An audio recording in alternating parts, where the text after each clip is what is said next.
আমি সেগুলো বাঁচাবার অনেক চেষ্টা করছিলাম ডাক্তারবাবু, কিন্তু পারিনি। আপনার 50 বছরের গবেষণা সব কাগজপত্র ওই আগুনে পুড়ে ছাই হয়ে গেল।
যেমন ফর্দ দেন, আমিও ঠিক সেভাবে আমার কাজের পদ্ধতিটা জানিয়ে রাখছি। আমরা পুরোহিতের ফর্দ নিই না, হাতে ডাইরেক্ট মূল্য ধরে দিয়ে কাজ করাই।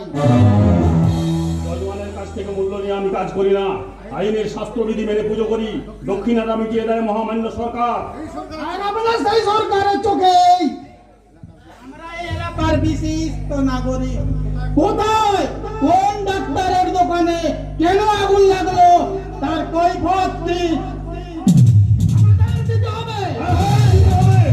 কারণ ডাক্তারবাবু আপনাদের দিকে অভিযোগের আঙুল তুলে ডায়েরি করেছেন। আমিও তোমার দিকে অভিযোগের আঙুল তুলে বলছি স্যার, সত্য ডাক্তারের মতো একদম সৎ আদর্শবান মানুষের সমাজ করে গেছে। কেউ যেন 6 দিন বাদেই আমি কিন্তু এমএলএ হব। এখনকার এমএলএ হয়তো পুলিশকে তাদের পাহারাদার বলে মনে করে, কিন্তু এই খাকি পোশাকের নিচে এখনো এমন কিছু মানুষ আছে যারা তাদের দালালি না করে এই ডান্ডার জোরটা দেখিয়ে দিতে জানে। ওই দুর্যোগের ডান্ডা দিয়ে বেড়াল মারা যায় অফিসার, কিন্তু বাঘ শিকার করা যায় না। এ যুগের বাঘ হলাম আমরা, এই নেতারা। আর সিংহকেও মাঝে মাঝে সার্কাসের খাঁচায় বন্দী হয়ে নাচ দেখাতে হয়, আর সেখানেও রিং মাস্টারের হাতে থাকে এরকমই একটা ডান্ডা, 2 ফুটের ডান্ডা। ওই ডাক্তারটার জন্যই এই অফিসারটা আমাকে ডান্ডা দেখাবার। তুই এক্ষুনি সুরেন্দ্রকুলের কাছে যা, আর টাকার দাবিতে ওর নামে একটা মামলা টুকে দিতে হবে। ওই চোরের বাচ্চা ডাক্তারটাকে আমি ভিটে ছাড়বো। বাবা, কিন্তু সবার আগে ওই পুলিশটাকে একটা শিক্ষা দিতে হবে। সালা দুদিনের যোগ্য হয়ে আমাদের আইন দেখাতে দে। 2 দিন বাদে ভোটে জিতে বিধানসভায় গেলে আমরাই তো আইন বানাবো, আর সেই আইনে দেশ সেবার লাইসেন্স পাবে যত সাট্টাবাজ, ধান্দাবাজ, তোলাবাজ আর এই ভরদ্দাজ। ভোটে জিততে হবে স্যার, আর তাই সবার আগে আমার হাতে হাত মেলাতে হবে। তোমার হাতে হাত মেলাতে হবে কেন? কে তুমি?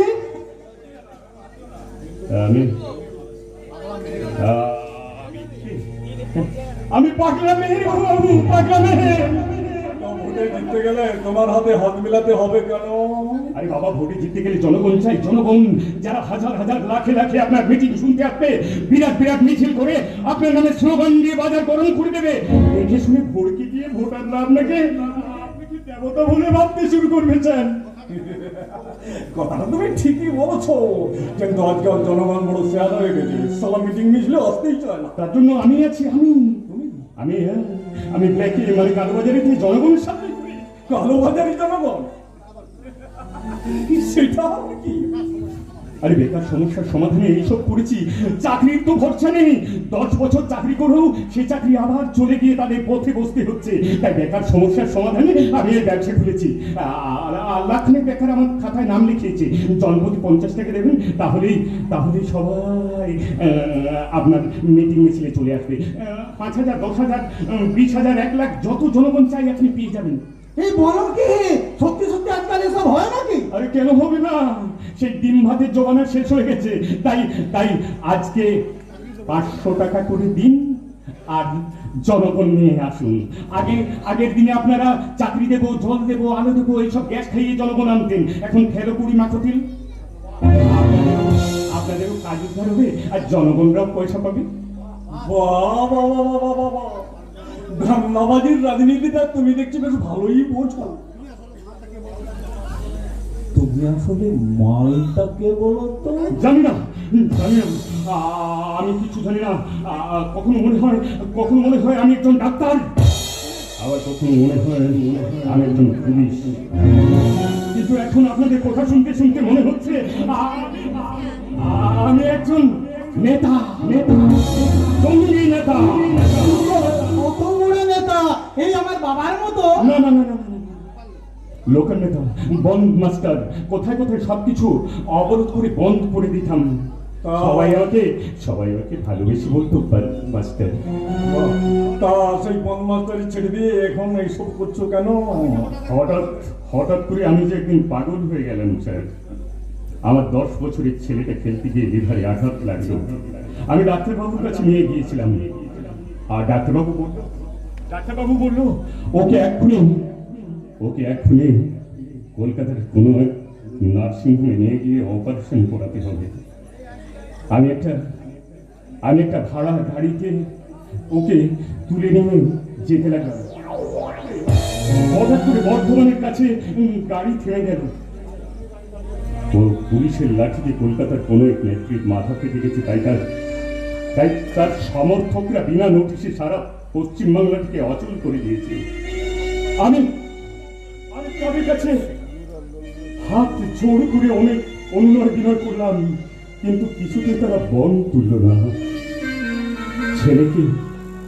ছেলেকে কোলে নিয়ে বসে থাকলাম।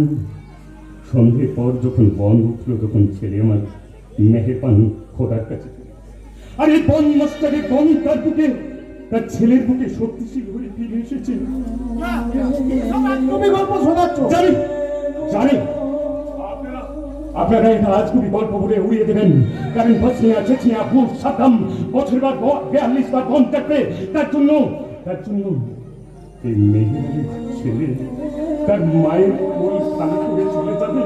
তার হিসাব কেউ রাখে না স্যার, কেউ রাখে না। মায়ের কান্নাকে চাপা দিয়ে শুধু আপনাদের চিৎকার শোনা যায়, চলছে, চলবে।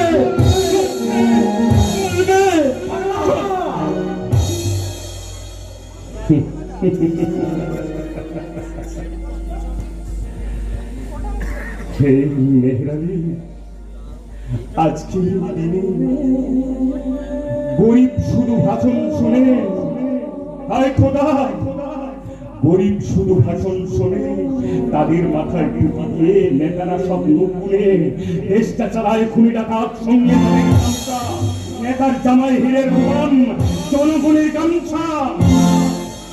পাগলা মেহের কাঞ্চে সবার মুখেই হাসি, হায় খুদা, কাদের জন্য গোলায় পড়লে বাঁচে, কাদের জন্য গোলায় পড়লে বাঁচে, কাদের জন্য গোলায় পড়লে বাঁচে।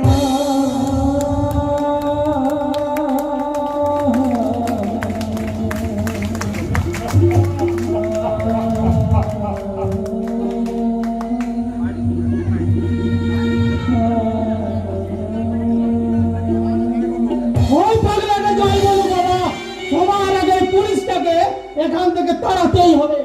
তুই থানায় গিয়ে জানিয়ে দিয়ে ওই পুলিশটা যেন দ্বিতীয়বার এই বাড়িতে পা রাখার সাহস না দেখায়। না রাহুল, এসব বিষয় তুই একদম মাথা ঘামাবি না। না কাকা না, আমি সব কিছু সহ্য করতে পারলেও তোমার অপমানের কথা শুনলে আমার মাথার ভিতরে আগুনটা জ্বলে ওঠে।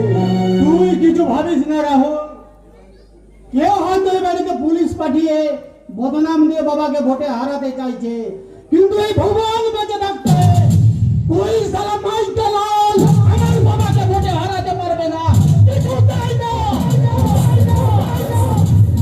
তুই এসব ব্যাপারে একদম কিচ্ছু ভাববি না রাহুল।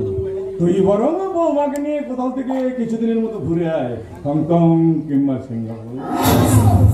সিঙ্গাপুর না কাকাবাবু, সিঙ্গাপুর নয়, এই মধুপুরে আমার স্বর্গ। তাই তো সেদিন আমি আপনাকে কথা দিয়েছিলাম এই ঘরে বসে আমি সব সময় আপনার সেবা করে যাব। তার আগে নিজের শরীরের একটু যত্ন নিয়ে বৌমা। শহর ছেড়ে গ্রামে এসেছ, একটু অসাবধান হলেই কখন কোন পথ দিয়ে কোন বিষ তোমার শরীরের ভিতরে ঢুকে যাবে। কোনো ডাক্তারই কিন্তু তার কুল কিনারও করতে পারবে না। খুব সাবধান। তোমাদের কত ভালোবাসেন। তাই তো ভাবছি কাকার এই উপযুক্ত ভালোবাসার জবাব আমি কেমন করে দেবো। ভালোবাসা দিয়ে তো ভালোবাসার জবাব দিতে হয় অজন্তা। তাই তো তোমার ভালোবাসা আমাকে বাঁধনারা বন্যার মতো ভাসিয়ে নিয়ে যায়। আমার উচ্ছল শরীর, চঞ্চল শরীর, উচ্ছল বন্যা দুরন্ত কল্লোলে দাও। আর তাই আমার কি বলতে ইচ্ছে করছে জানো? মোহনায় এসে নদী যদি চাই ফিরে যেতে, সাগর পারে কি বিরহ মেনে নিতে, না গো না পারে না, কখনো পারে না, না পারে না, কখনো পারে না।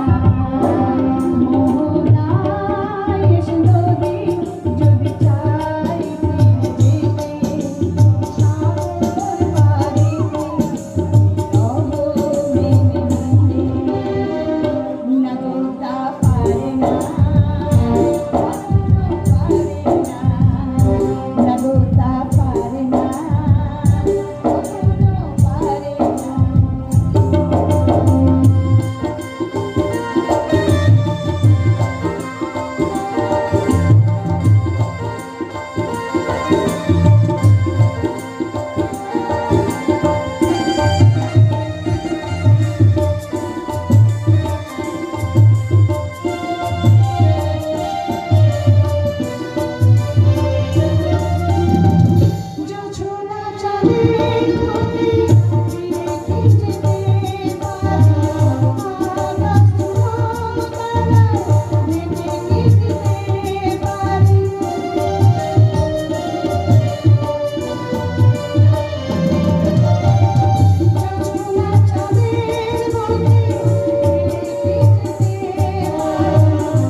বন্ধ করো, গান বন্ধ করো। তোমরা জানো না, তোমরা জানো না, তোমরা জানো না এ বাড়িতে সুর নেই, এ বাড়িতে শুধু অসুরের অহংকার।